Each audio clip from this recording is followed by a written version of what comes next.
ఒకసారి ఆలోచించండి, భారతదేశంలోనే అత్యంత పెద్ద ఉద్యోగానికి ఒక అప్లికేషన్ ఉందని.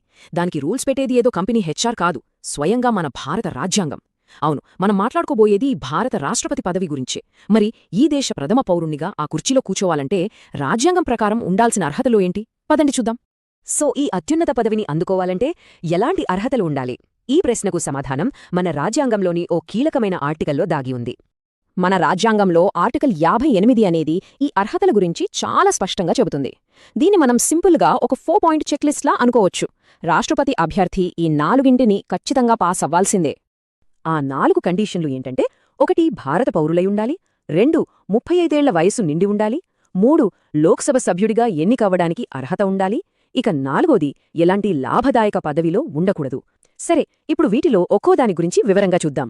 మొట్టమొదటి అర్హత చాలా సింపుల్ అండ్ బేసిక్. రాష్ట్రపతి పదవికి పోటీ చేయాలనుకునే వ్యక్తి ఖచ్చితంగా భారత పౌరుడే ఉండాలి. ఇది ఫౌండేషన్ లాంటి రూల్. ఇక రెండోది వయస్సు. క్యాండిడేట్కు కనీసం 35 సంవత్సరాల వయస్సు పూర్తయి ఉండాలి. దేశ ప్రథమ పౌరుడికి ఉండాల్సిన మెచ్యూరిటీ, అనుభవం కోసం మన రాజ్యాంగ నిర్మాతలు ఈ వయోపరిమితిని పెట్టారు. మూడవ అర్హత ఏంటంటే, లోక్సభ సభ్యునిగా ఎన్నికవ్వడానికి కావాల్సిన క్వాలిఫికేషన్స్ ఉండాలి. అంటే వాళ్లు మతిస్థిమితం లేని వాళ్లుగా ఉండకూడదు, లేదా దివాలా తీసి ఉండకూడదు, అలాగే మరే ఇతర చట్టం ప్రకారం అనర్హులుగా ప్రకటించబడి ఉండకూడదు. సరే, ఇప్పుడు 4వ దానికొద్దాం. ఇది చాలా చాలా ముఖ్యమైన నిబంధన. అదే లాభదాయక పదవిలో ఉండకూడదు అనే రూల్. ఈ పదం మనం ఎలక్షన్ల టైంలో చాలాసార్లు వింటుంటాం కదా. ఎన్నో చర్చలు, కొన్నిసార్లు వివాదాలు కూడా దించుతూనే తిరుగుతాయి. అసలు ఏంటిది లాభదాయక పదవి అంటే? అర్థమేంటో కాస్త వివరంగా చూద్దాం. సో లాభదాయక పదవి అంటే ఏమిటి? సింపుల్గా చెప్పాలంటే, ప్రభుత్వం నుంచి జీతం, అలవెన్సులు లేదా మరేదైనా ఆర్థిక ప్రయోజనం పొందే ఏ పోస్టైనా సరే అది లాభదాయక పదవి కిందకే వస్తుంది. ఎందుకంటే రాష్ట్రపతి అనే వ్యక్తి నిష్పక్షపాతంగా, ఇండిపెండెంట్గా వ్యవహరించాలనే ఉద్దేశంతోనే ఈ నియమాన్ని చేర్చారు. ఉదాహరణకి, ప్రభుత్వ ఉద్యోగుల పోస్టులన్నీ లాభదాయక పదవులే. కానీ ఇక్కడొక ఆసక్తికరమైన విషయముంది.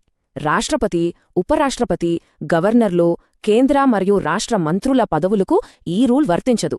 అంటే వాళ్లు ఆ పదవుల్లో కొనసాగుతూనే రాష్ట్రపతి ఎన్నికల్లో పోటీ చేయొచ్చన్నమాట. ఓకే, ఇప్పటిదాకా మనం రూల్స్ గురించి మాట్లాడుకున్నాం. ఇప్పుడు కొన్ని ప్రాక్టికల్ ఉదాహరణలతో ఈ రూల్స్ రియల్ లైఫ్లో ఎలా అప్లై అవుతాయో చూద్దాం. మొదటి ప్రశ్న: ఒక 30 ఏళ్ల భారత పౌరుడు రాష్ట్రపతి ఎన్నికల్లో పోటీ చేయాలనుకుంటే అది సాధ్యమేనా? సమాధానం చాలా క్లియర్: కుదరదు. ఎందుకంటే రాజ్యాంగం ప్రకారం కనీస వయసు 35 సంవత్సరాలు. ఈ విషయంలో రూల్ చాలా స్ట్రిక్ట్. సరే, ఇప్పుడు కొంచెం ట్రిక్కీ ప్రశ్న. ఒక 40 ఏళ్ల ప్రభుత్వ స్కూల్ టీచర్ రాష్ట్రపతి ఎన్నికల్లో పోటీ చేయొచ్చా? ఏజ్, సిటిజన్షిప్ అన్నీ సరిపోయాయి. వాళ్లు వాళ్ల జాబ్కి రాజీనామా చేస్తే తప్ప పోటీ చేయడానికి వీల్లేదు. ఎందుకంటే ప్రభుత్వ టీచర్ పోస్ట్ అనేది ప్రభుత్వం నుంచి జీతం అందుకునే లాభదాయక పదవిగా పరిగణిస్తారు. కాబట్టి పోటీ చేయాలంటే ముందు రాజీనామా చేయాల్సిందే. ఇక చివరి ఉదాహరణ: ఓ 50 ఏళ్ల వ్యక్తి ఒక రాష్ట్రానికి గవర్నర్గా ఉన్నారు. ఆయన రాష్ట్రపతి ఎన్నికల్లో పోటీ చెయ్యొచ్చా? అవును, ఖచ్చితంగా చెయ్యవచ్చు. మనమిందాక చెప్పుకున్నాం కదా, గవర్నర్ పదవికి ఈ రూల్ నుంచి మినహాయింపు ఉంది. సో వాళ్లు తమ పదవికి రాజీనామా చెయ్యకుండానే పోటీ చేయడానికి అర్హులు.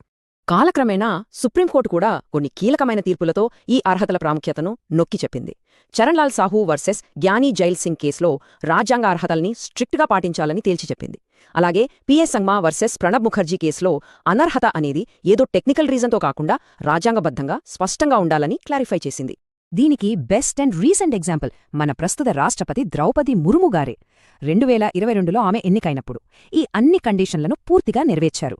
ఆమె భారత పౌరురాలు, 35 ఏళ్లకు పైబడినవారు, ఆర్టికల్ 58 ప్రకారం అన్ని అర్హతలున్నాయి. అండ్ డిస్క్వాలిఫై చేసే ఏ లాభదాయక పదవిలోనూ ఆమె లేరు. సరే, ఇప్పటిదాకా మనం ఈ రూల్స్ గురించి తెలుసుకున్నాం. కానీ అసలు ప్రశ్నేంటంటే, ఈ నియమాలు ఎందుకు ఇంత ముఖ్యం? వీటి వెనుకున్న అసలు పర్పస్ ఏంటి? ఈ చార్ట్ చూస్తే మనకు ఒక ఇంట్రెస్టింగ్ విషయం అర్థమవుతుంది. లోక్సభ సభ్యునికి కనీస వయసు 25, రాజ్యసభకు 30, కానీ రాష్ట్రపతికి 35. ఇదొక రకంగా బాధ్యతల సోపానక్రమాన్ని చూపిస్తుంది. దేశాధినేతగా రాష్ట్రపతి పదవికి ఎంత ప్రాముఖ్యత ఉందో, ఆ పదవికి ఎలాంటి అనుభవం, పరిపక్వత అవసరమో ఇది సూచిస్తుంది.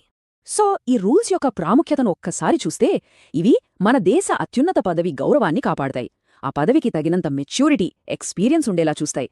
ఎలాంటి కాన్ఫ్లిక్ట్ ఆఫ్ ఇంట్రెస్ట్ రాకుండా నివారిస్తాయి. అన్నిటికంటే ముఖ్యంగా మన రాజ్యాంగ స్ఫూర్తిని, సమగ్రతను నిలబెడతాయి. చివరిగా చెప్పాలంటే, ఈ ఒక్క వాక్యం మొత్తం విషయాన్ని సారాంశంలా చెబుతుంది. ఆర్టికల్ 58 అనేది రాష్ట్రపతి పదవికి 4 మూలస్తంభాల్లాంటి అర్హతలను నిర్దేశిస్తుంది. అవే పౌరసత్వం, 35 ఏళ్ల వయస్సు, లోక్సభ అర్హత మరియు లాభదాయక పదవిలో ఉండకపోవడం. సరే, ఈ విశ్లేషణను ముగించే ముందు ఒక ప్రశ్నతో వదిలేద్దాం. దాదాపు 75 ఏళ్ల కిందట మన రాజ్యాంగ నిర్మాతలు ఆలోచించి పెట్టిన ఈ అర్హతలు మరి ఈరోజు ఇంత వేగంగా మారిపోతున్న ఆధునిక భారతదేశ భవిష్యత్తుకు ఇప్పటికీ సరిపోతాయా? ఇది ఖచ్చితంగా ఆలోచించాల్సిన విషయమే.